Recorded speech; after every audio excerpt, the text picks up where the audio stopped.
ఎన్నికలకు సమయం దగ్గర పడుతుండటంతో కర్నూలు పార్లమెంట్లో సైకిల్ దూసుకుపోతుంది. ప్రచారంలో తెలుగుదేశం పార్టీ అభ్యర్థి బస్తిపాటి నాగరాజ్ స్పీడ్ పెంచారు.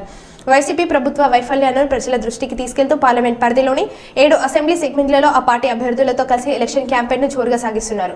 ప్రధానంగా టీడీపీ మేనిఫెస్టోలోని సూపర్ 6 పథకాలతో పాటు తాను గెలిస్తే జిల్లాకు చేసే అభివృద్ధి కార్యక్రమాల గురించి వివరిస్తూ నాగరాజ్ ముందుకు సాగుతున్నారు. ఒక పక్క ప్రచారాలు చేస్తూనే పార్టీ ముఖ్య నాయకులు అన్ని వర్గాల ప్రజలతో సమావేశాలు నిర్వహిస్తూ మద్దతు కూడగట్టుకుంటున్నారు. ఇక ప్రచారాల్లో భాగంగా నాగరాజ్ అధికారంలోకి వచ్చేది తెలుగుదేశం పార్టీని గట్టిగా చెబుతూ కార్యకర్తలతో జోష్ నింపుకుంటున్నారు.